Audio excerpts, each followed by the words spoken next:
E aí, seus lindos, tudo bom com vocês? Feliz 2025. Nossa, tô sem voz. É a idade, é a idade. Feliz 2025, galera. Primeiro vídeo aqui desse ano. Feliz ano novo pra todo mundo. Espero que todo mundo tenha passado aí de boas festas, tenham se divertido aí com cuidado e responsabilidade. Espero que você tenha assistido o vídeo da semana passada, que eu fiquei uma semaninha de férias, né? Então não gravei conteúdo por uma semana, mas teve vídeo lá. Ou semana passada teve um vídeo novo também com um assunto muito legal. Aproveitando, já deixa um like nesse vídeo, cara. Vocês ajudam pra caramba aqui, começando 2025. Objetivo passar de 200 inscritos aí, tentar fazer esse canal crescer, trazer aí conteúdo relevante, legal aí pra vocês. Se inscreve lá, deixa um likezinho, já se inscreve lá que ajuda pra caramba aqui. Mó trampo fazer tudo sozinho, então ajuda lá, ajuda nós aí, beleza? Vamos falar do vídeo de hoje, vamos falar do tema de hoje?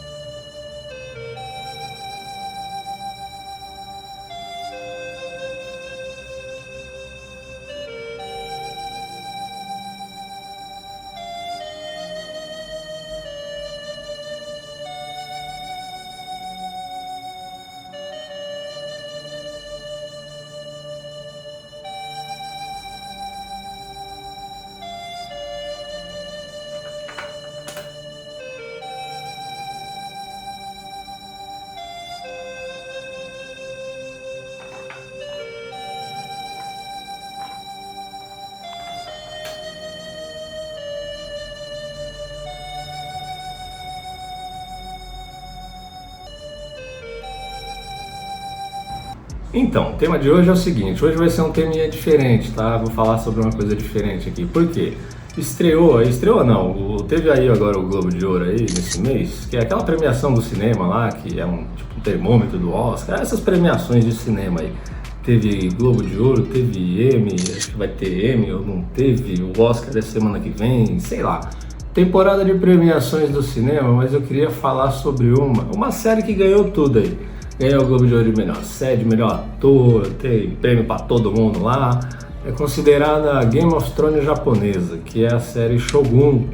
Quero falar um pouquinho sobre ela. Aí você vai falar, mas tu vai falar aqui sobre... Vai ficar comparando, vai ser o chatão da história. Ah, mas na história real não era assim. E não sei o que, é diferente. Não, calma, gente. Eu não vou ser...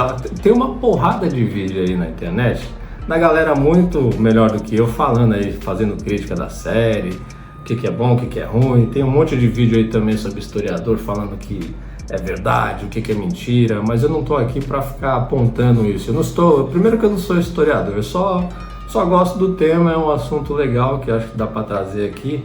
E tem umas curiosidadezinhas bacanas dessa série que eu acho legal trazer.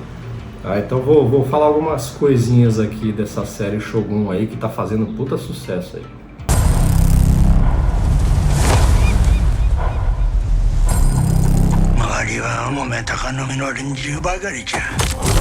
Então essa série Shogun ela é baseada, é a adaptação de um livro de 1975 escrito pelo James Clavell. Na verdade já é a segunda adaptação aí para as telinhas, tá? Porque a primeira foi lá em 1980, uma série antigona já, que inclusive foi super bem elogiada, é uma série bem boa. Eu não assisti, mas dizem que é uma série bem boa. E essa adaptação recente agora, Shogun, que estreou aí no canal da Disney Plus, do Star Mais lá.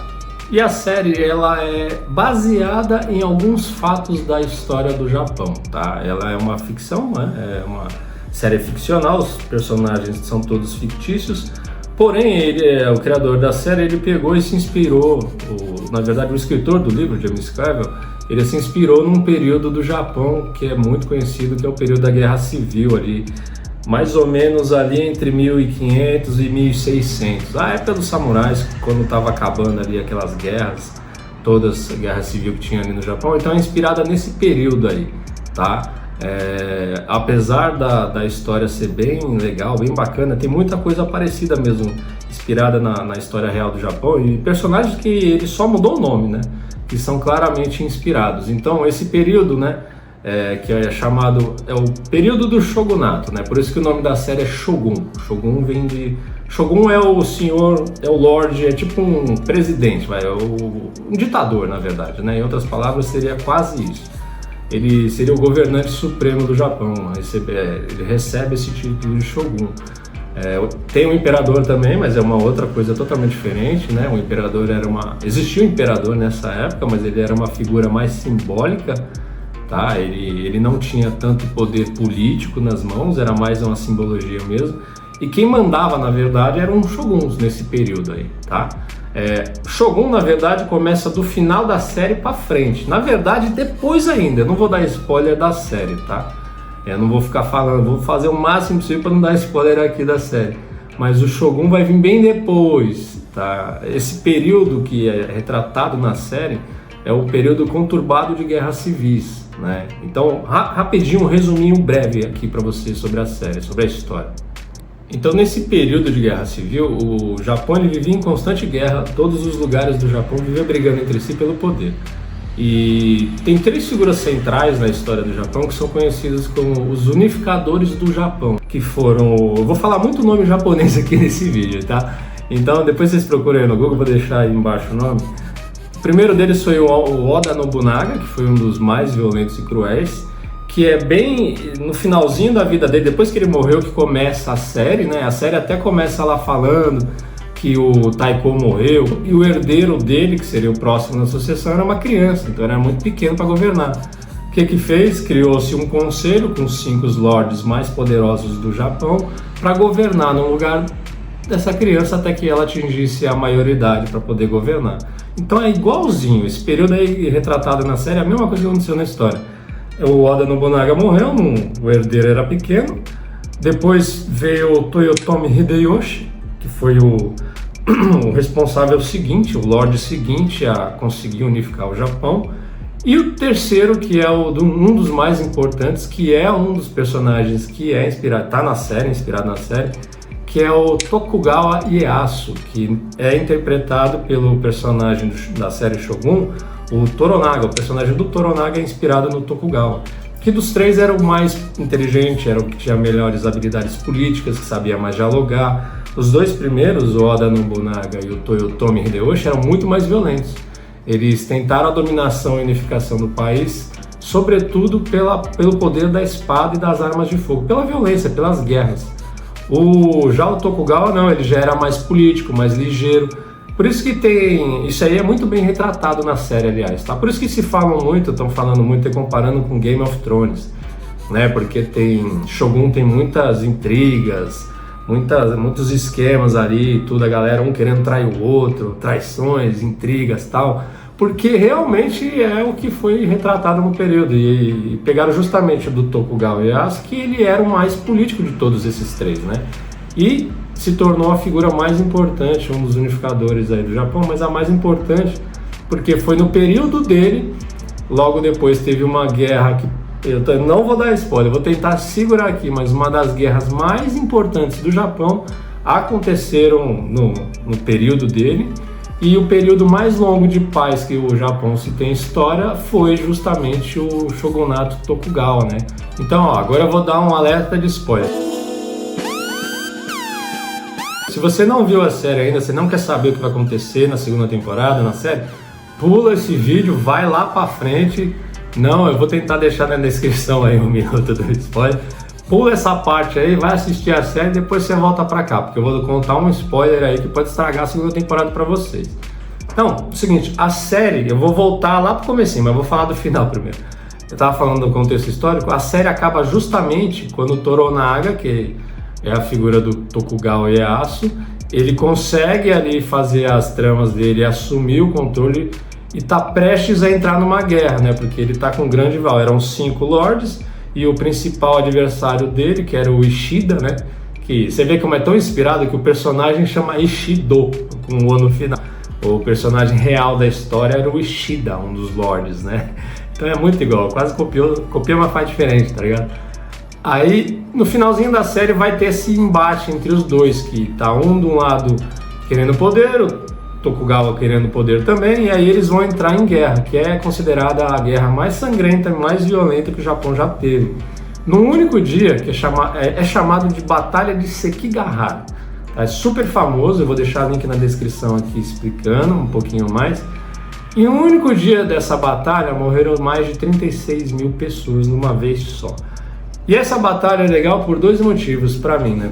Primeiro, ela determinou a divisão de poder do Japão nessa época. Quem venceu a guerra, tá? O outro spoiler aí, quem venceu a guerra foi o Tokugawa, que é o personagem do Toranaga lá na série. Então ele venceu a guerra, tá? E uma grande figura do Japão, que eu admiro pra caramba, que é a figura do samurai mais famoso e importante que já viveu no Japão, que é o Miyamoto Musashi, tá? Ele lutou nessa batalha de Sekigahara pelo lado perdedor, tá? Ele não lutou do lado do Tokugawa, ele lutou do lado do Ishida. E ele acabou sendo derrotado, né? O exército foi derrotado, eles foram derrotados, porém ele sobreviveu a essa batalha e dali em diante começa a história de Miyamoto Musashi. É uma história maravilhosa. Ó, eu recomendo, você curte cultura japonesa, quer saber mais sobre samurai, essas coisas?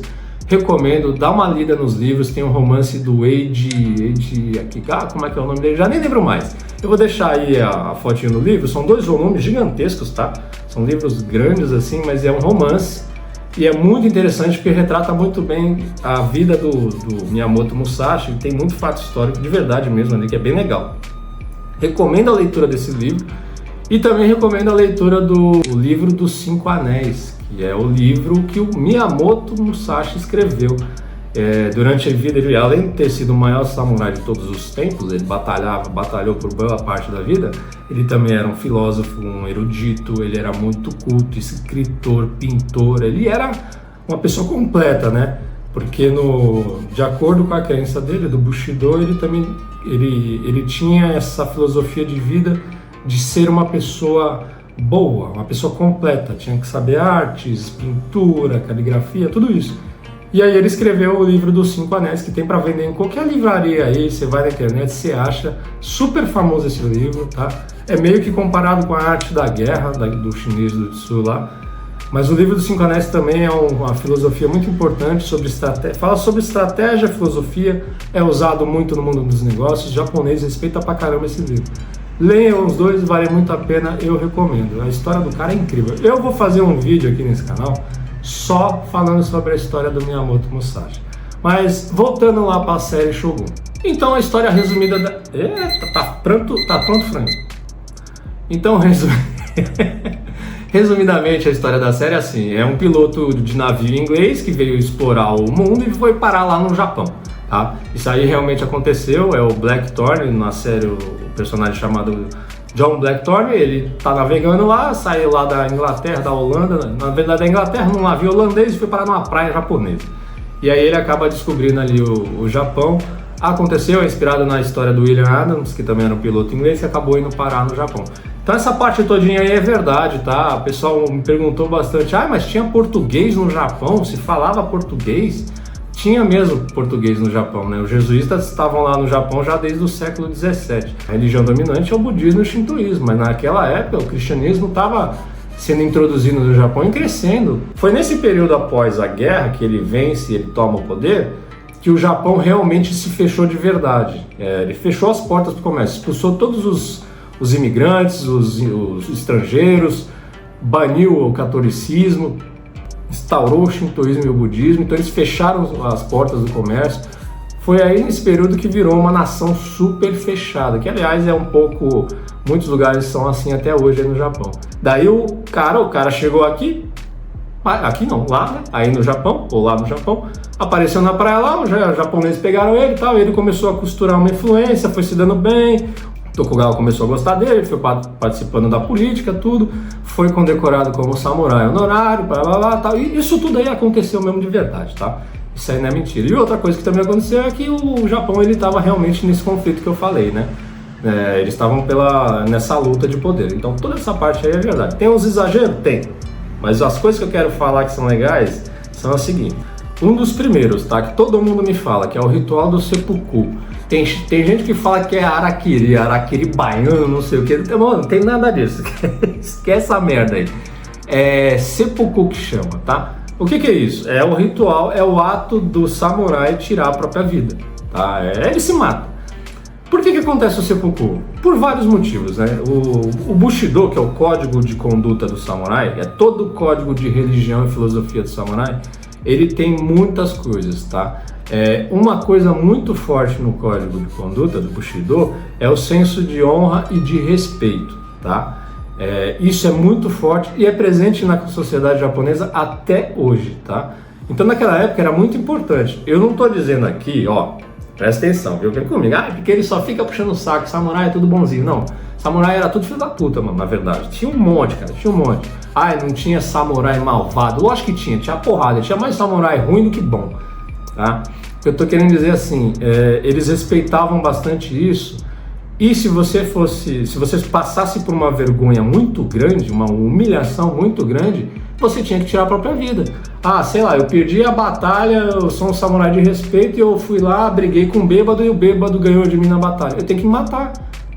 O meu código de conduta não aceita esse tipo de humilhação. Como que um samurai da minha categoria, porque para ser samurai no Japão, você acha que não, era um nível, era a cadeia hierárquica, né, da sociedade, né? O rico, o pobre, não sei o que. Samurai era um dos mais altos, o status super alto, lá em cima, pertinho dos lords feudal ali, meu filho. Não era camponês que não tinha dinheiro, não. O samurai era super respeitado, eles tinham uma casa só deles, tinham empregados, enfim. Que exagero, falaram pra mim, que exagero isso na série. Não é exagero, é verdade, tá? Isso acontecia nessa época. Se cometia seppuku por menos que isso, tá? Olhou torto na rua, cara, ó, você sabe quem eu sou? Eu sou fulano de tal. O cara, beleza, se mata. Acontecia, tem registros históricos dessas coisas. Então, o seppuku era um ato assim era comum, era bastante comum mesmo. Você vai ver aí muito nisso, aparece na série, aquele filme, aquela atrocidade histórica do Tom Cruise lá do Último Samurai. Aquilo ali é uma piada histórica sem tamanho, mas eu gosto desse filme, tá? Eu curto esse filme. Ali também mostra o ritual do seppuku. Então, basicamente é isso. Passou uma vergonha, desonrou alguém, foi humilhado, seppuku, o cara se mata. Então, ele pegava lá a espadinha, que não era katana, tá? E é katana que fala, tá? Não é katana, não. Katana não tem assim, é katana. A espada japonesa não era grandona, ele pegava a menorzinha ali, o wakizashi, enfia ali no bucho e botava as tripas pra fora ali. E aí, se fosse ordem de alguém, tinha que ir lá e cortar a cabeça. E o seppuku, ele é um ritual que perdura até hoje, tá? Mas as pessoas se matam na rua. Não. Calma, já, as pessoas não fazem seppuku na rua, não pega lá a faca e se mata. Não. Esse ritual, as tradições, tudo por trás do ritual perdura até hoje. Por isso que o Japão é o país com a maior taxa de suicídio do planeta. Por isso que as pessoas se matam tanto lá no Japão. Porque essa cultura de eu fui humilhado, eu passei uma vergonha muito grande, eu não sou digno, minha honra foi ferida. Até hoje está presente, você não vê os casos direto de suicídio, de jovens que saem da escola, não vão bem, não tiram notas boas, não vão para boas universidades, se mata. Trabalhadores que foram humilhados pelo patrão ou não conseguem sustentar a família, vão lá, ficam com vergonha, se mata. Não sei o que, vai lá, se mata, se joga. Então isso aí tudo é resquício dessa época do samurai, do ritual do seppuku, de tudo que envolvia isso. Então não é um exagero, isso aconteceu muito nessa época dos samurais e perdura até hoje, infelizmente. Uma outra coisa aí também que me perguntaram, que eu fiquei curioso, essa eu quis trazer aqui também, porque é o seguinte, tem uma cena lá, tem um momento da série, que eles capturam um maluco e cozinham o cara vivo na panela, velho. Sabe aqueles caldeirão da bruxa de água quente lá? Os caras enfiam o maluco lá dentro e cozinham ele vivo, velho. Mas isso aí é tortura, que não sei o que. O japonês era ruim mesmo. O japonês, ele era muito violento, os samurais, todo esse período aí era muito violento. E os caras, mas cozinhava mesmo de verdade, que exagero. Não, é verdade. Eu até tava pesquisando aqui na internet. Em 1594, prenderam um tal de Shikawa Goemon. Ele e o filho dele. Ele era tipo um Robin Hood japonês. Depois que eu fui ver que essa história é famosa no Japão. Era um Robin Hood do Japão. Aí acabaram prendendo o Manolo com o filho dele, jogaram dentro da panela e cozinharam o cara vivo. Esse negócio também que acontecia, que tem logo no comecinho da série, não fui com a tua cara. O cara sacou a espada, cortou a cabeça do cara fora, a cabeça saiu rolando lá. Acontecia? Normal. Era direto. tá? Os samurais tretavam o tempo inteiro lá, mano. Essa época era muito conturbada, porque além de eles serem extremamente habilidosos, guerreiros formidáveis, né? Considerados até hoje o guerreiro perfeito, sendo a katana a arma perfeita, eles eram muito crequeiros, mano. Era treta o tempo inteiro com esses caras. Tanto que por isso, você sabia, então, uma outra curiosidade, você sabia que se anda, aqui no Brasil a gente tá andando na rua, no carro, o trânsito, né? A gente anda pela direita, né? Lá é o contrário, se anda devagar pela esquerda, quer correr, vai pra direita.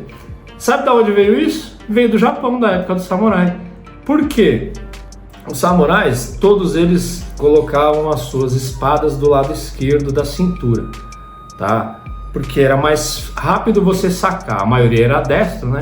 Ah, mas e o samurai canhoto? Ah, mano, não sei, o cara botava na direita, mano, e sacava com a esquerda, sei lá, a maioria era destro, aí ó, gagueira, a maioria era destro, cara, e sacava a espada, ela do lado esquerdo era muito mais rápido, o saque da espada era mais rápido, então todo mundo usava do lado esquerdo. Só que aí a galera andava na rua, o samurai andando na rua, tô andando na rua, encontrava um outro samurai vindo lá do outro lado, e aí eu tô aqui na minha, o cara vinha com a espada do lado esquerdo dele, as espadas se batiam. Aqui do lado assim, um cruzava com o outro, as espadas se batiam. E aí começava a puta treta, era a morte, era não sei o que e tal, isso aí começou a dar umas tretas. E aí o que eles pensaram? Ó, vamos fazer o seguinte, em vez da gente, não dá pra mudar a espada de cintura, que senão atrapalha o saque. Vamos então parar de andar desse lado normal nosso, vamos andar lá do outro lado, pela esquerda. Aí os caras começaram a andar pela esquerda, para as espadas não se cruzarem. Então eu vou indo pela esquerda aqui, o outro maluco pela esquerda lá, aí é o lado da cintura que vai cruzar, não tem espada nenhuma, resolvido o problema. Era também uma forma de respeito, de falar, ó, não vou tretar contigo, hein? Então eu tô indo aqui pela minha esquerda. E aí isso daí foi incorporado pela sociedade, foi para trânsito, carroça, bicicleta, carro, avião, não sei. E foi. Então a origem da mão inglesa veio da época dos samurais, porque eles tretavam demais. Tá, e uma outra coisa também que eu acho legal falar, até me perguntaram também isso, tem uma cena da série, no momento da série, um terremoto acontece e engole metade, a maior parte do exército do Toranaga lá. Isso acontecia de verdade. Terremotos naquela época, quando o terremoto sacudia tudo lá, abria um buraco no chão, levava o exército inteiro. Isso acontecia? Acontecia mesmo de verdade, tá? Então isso aí também era um problema. E aí eu tava falando aí de samurai, não sei o que e tal, só pra não... eu vou ter que dar uma chave, vou ter que dar uma aqui, né? Você que morre de encantos por samurai X, tu é o cara do anime aí que adora samurai, Tom Cruise, Último Samurai, o Keanu Reeves, sei lá, que você adora essas coisas, eu também adoro, tá?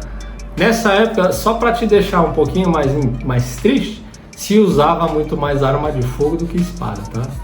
Então esse foi justamente o período quando o Nobunaga morreu lá, o Taiko, o cara que morreu lá no começo da série, que tá morto, o governador lá, as guerras dele ele só ganhava as guerras porque ele adotou a arma de fogo dos portugueses lá, quando eles faziam as transações, tudo. Então, aí na porcaria do filme maravilhoso do Tom Cruise lá do Último Samurai, mostra muito isso daí, a chegada da arma de fogo e o uso dela nas batalhas, né? Como era desvantajoso. E realmente isso aí aconteceu, por isso que o Nobunaga ganhou muitas lutas, batalhas, e se usava já muita arma de fogo. O samurai usava espada, a galera da honra lá, como o último recurso mesmo, mas a maioria já tava de mosquetão na mão ali, dando pipoco nos caras. Aí, ainda falando sobre o samurai, tem uma parte na cena também que eu queria trazer, que é legal, não, da série, que tem toda, ó, spoiler, tem toda uma traição ali, que a mulher vai lá, vai tentar matar o cara, o Toranaga, não sei o que, então ela vai ali se esgueirando dentro da casinha, devagar, mata tudo na surdina. Ali já eram os ninjas, tá? O que é o ninja? Então, é uma coisa que eu vou fazer um vídeo também para esclarecer melhor isso aí, porque o ninja, todo mundo acha que o ninja, o ninja era uma classe diferente, eram os ninja, que é não sei o que, Jiraiya, Naruto e Jutsu e blá, não sei o que, nada.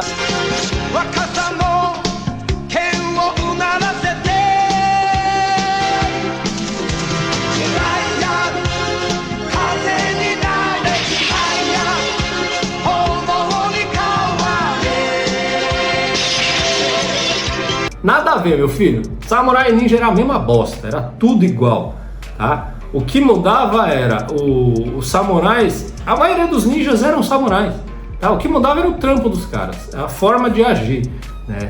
O samurai tinha todo aquele negócio de conduta, de ética do Bushido, de servir o Lorde, de status. Os samurais, principalmente os mercenários que perdiam o seu mestre ou não queria mais servir ninguém, tudo, muitos deles foram contratados para missões desse tipo, de espionagem, de assassinato, de investigação, sabe?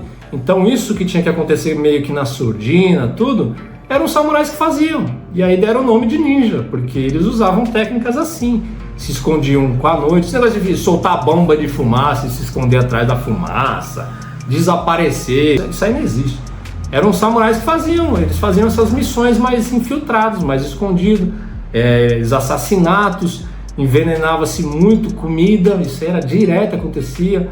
Ou então sedução, muitas ninjas mulheres, tá? Que eram contratadas, principalmente, geisha tinha um monte, tá? Outra coisa que a série mostra, que é uma coisa legal de falar também, geisha não é só o que você vê no filme e na TV, tá? Não é só o que está retratado nessa série. Isso eu não gostei muito da série do Shogun. Mostra, tem uma das personagens lá que é tipo, é a amante do cara. Ela oferece um servicinho, né? Ela trabalha lá, é do job lá, sei lá como é que fala. Ela é desse negócio aí e tal. E vai atendendo uma galerinha, tudo. Aquilo ali é a geisha, então foi retratado na série como mais a pessoa do serviço, tá, sabe? Presta serviços sexuais, e a geisha não era isso, era muito mais, era além disso, né? A geisha tinha todo um background, era tipo fazer uma faculdade para virar geisha, tu tinha que ter um intelecto bom, ser super inteligente, versada em artes, poesia, tanto que tem uma parte de poesia lá, leitura, você tinha que ser super culto para você conversar com os senhores, os daimyo, senhores de terra, tudo.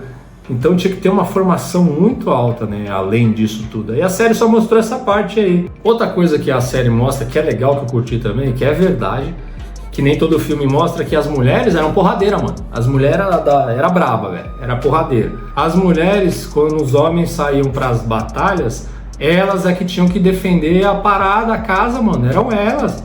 Elas tinham que aprender artes marciais, luta, manejo de espada, de flecha, da zarabatana, de arma de fogo. Elas eram treinadas para defender as casas. Por quê? Acontecia muito dos samurais sair para brigar lá, vai na treta lá, vamos ali que vai ter a treta aqui atrás, no outro bairro aqui. Aí os caras vai tudo, as mulheres ficam tudo em casa. Aí os manolos lá da outra cidade falam, então, os caras vazaram, vamos lá destruir tudo, vamos tomar conta da parada lá que só tava a mulherada. Chegava lá, tomava um pau, um cacete da mulherada. Porque... Eita! Mostra então na série a Mariko lutando, de repente ela tá lutando com as armas e tal, mó... E foda, mano, ela lutando pra caramba, velho. E era assim na história, as mulheres eram treinadas pra isso. Então elas tinham que cuidar dos lares, das crianças, das famílias. Tem todo aquele negócio da mulher tem que ser obediente, tem lá o caso dela, da Mariko e do marido lá, que o cara era bravão, ela não podia se separar e o cara tratava ela como lixo. Tudo isso é verdade. Ainda acontece isso até hoje no Japão, o machismo é incrível. Então a mulher sempre foi muito tratada como um objeto, não era nem um ser humano, né? Mas quando o samurai saía, elas que defendiam a parada, era porradeiro, mano. E elas tinham arma, tinha até armadura samurai, tinha até mulher samurai, se tu quer saber, tá? Então isso mostrou na série e é legal de falar que não era tudo assim frágilzinho igual a do Tom Cruise, não.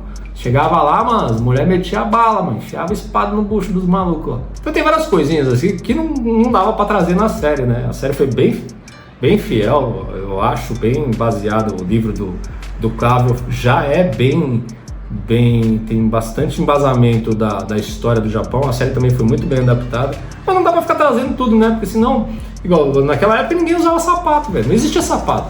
Você vai ver a galera tá tudo de Nike ali, tá tudo de Crocs, os caras ali da série, né? Tá tudo com tênisinho ali e tal, aqueles tênisinhos esquisitos deles lá. Não tinha, todo mundo andava descalço, não se usava sapato nessa época no Japão. Então tem uma porrada de fato histórico, coisas da realidade que não tem como se adaptar, mas de acordo com a história do Japão que eu conheço, tudo, aliás, eu vou até recomendar aqui, esse eu ganhei de presente. Também recomendo a leitura desse livro aqui, tá? É um livro sobre mitos e lendas do Japão, cara. Ele é muito legal. Ele fala sobre os principais mitos e lendas do Japão aí. Conta um monte de história. Ele é todo ilustradinho aqui. Puta, é maravilhoso, cara, esse livro aqui. Beleza, gente? Então é isso. Obrigado aí. Até o próximo vídeo. Beijo!